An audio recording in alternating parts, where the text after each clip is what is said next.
Next on the news, the world waits for the Holy Land ceasefire. Catholics hoping it will lead to lasting peace. The Holy Father took a spill Thursday morning, but don't worry about that sling. The Holy See says he's just fine. Crayons and color pencils down. The winners of the Tablets Keep Christ in Christmas art contest have been announced. Plus, inside has name badge, luggage tags, things like that. They're both police and pilgrims. We get a sneak peek of New York's finest Jubilee plans to Rome. I'm Christine Persichetti. Kurtz News starts right now.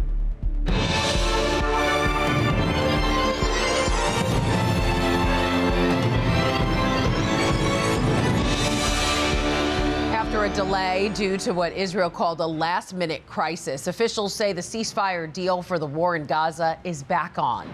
The proposal is expected to take effect on Sunday, and Catholics in the Holy Land are cautiously optimistic, calling the agreement a turning point in a conflict that has caused tens of thousands of deaths and affected more than 1 million lives. I am grateful that God made it happen. After 15 months of a horrific war, people are hopeful that the reported Israel-Hamas ceasefire deal will mean an end to the violence. The agreement includes a 6-week ceasefire, the gradual withdrawal of Israeli forces, and an exchange of Israeli hostages for Palestinian prisoners. Is beginning now for us, for the families, to get them back to their normal everyday life, which how could they after 15 months in hell? The pastor of the only Catholic church in Gaza, Holy Family Parish, says people displaced by the war are beginning to feel hope about returning to their homes and figuring out how to rebuild. The Catholic ordinaries of the Holy Land say the ceasefire is only the beginning steps in achieving peace, saying in a statement, quote, "We are aware that the end of the war does not mean the end of the conflict. It is therefore necessary to seriously and credibly address the deep-rooted issues that have been at the root of this conflict for far too long. We sincerely hope that this ceasefire marks the beginning of a new path towards reconciliation, justice, and sustainable peace. May this be the first step on a path that promotes healing and unity among all the people of the Holy Land." Holy Family Parish says they will celebrate a mass of thanksgiving for the ceasefire and continue to pray for all those providing relief. Turning now to the Vatican, which says the Pope fell at his private residence Thursday morning. The Holy Father sporting a sling and a bruise on his right forearm during his scheduled audiences. The Holy See says it's not broken. The sling is just a precaution.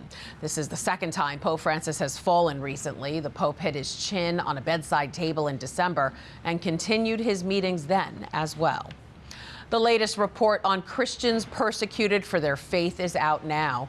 According to the 2025 World Watch List by the organization Open Doors International, the top 5 countries where Christians face persecution for their faith are North Korea, Somalia, Yemen, Libya, and Sudan. It's similar to the 2024 list, but Yemen rose from the 5th to the 3rd spot. Libya decreased from 3rd to 4th, and Sudan was added to the top 5. Here to talk more about this report and what it means is the national correspondent for the Tablet and Crux, John Lavenberg. Hi, John. Hi, Christine. John, as we saw on that map, North Korea is at the top of the list of Christian persecution. The country has actually held that spot every year but one since 2002. What makes it so dangerous?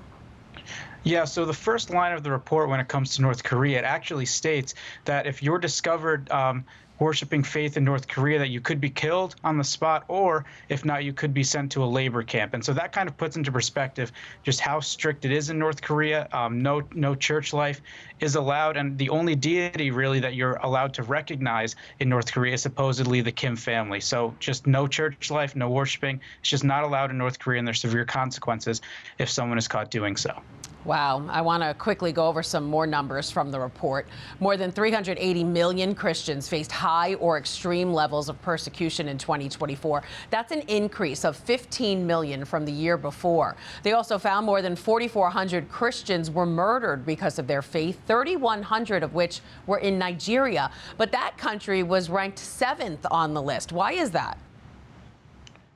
That simply has to do with the way the advocacy organization does their rankings and different things. Violence is a separate category from the others when it comes to those determinations. So it's not at all saying that Nigeria is any better off than any of the other countries at the top of the list.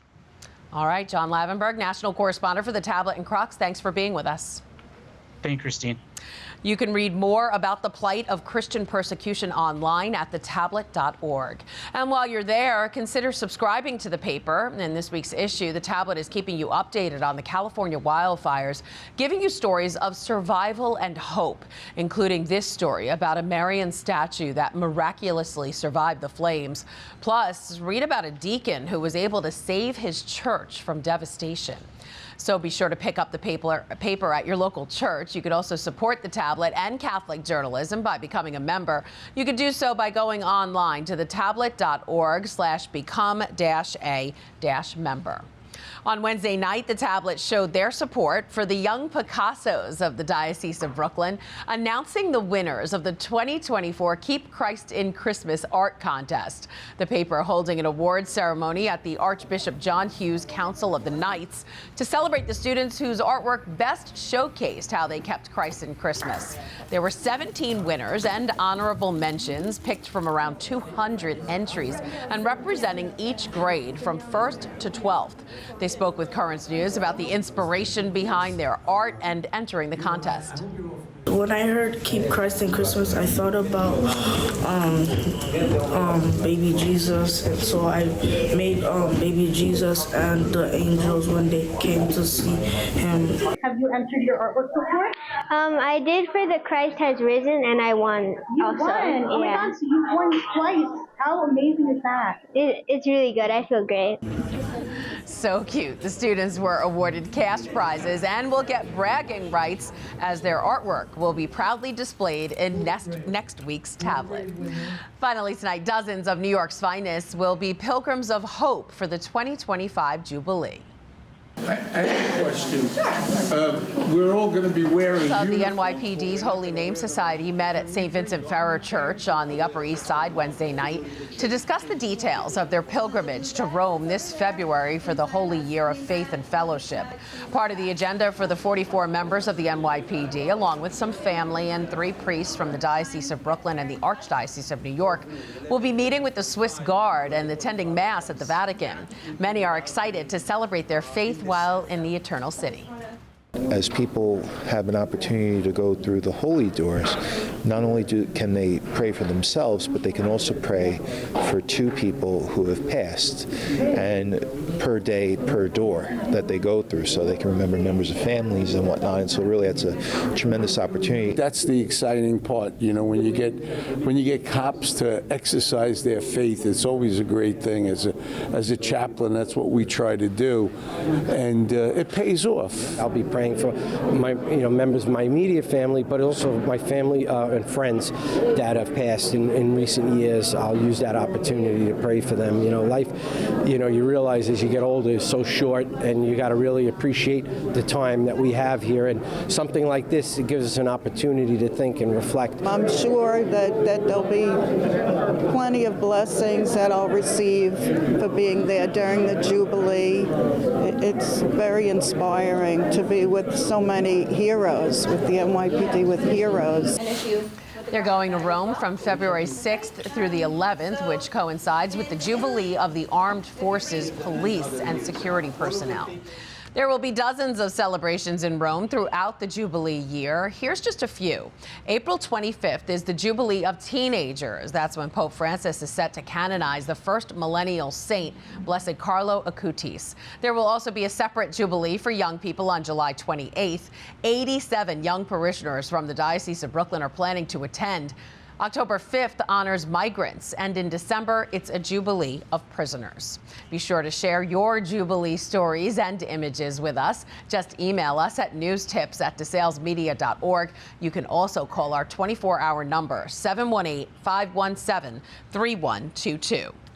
That is this Currents News Update. I'm Christine Persichetti. Thank you for joining us, because we are putting your faith in the news. Hope to see you again next time.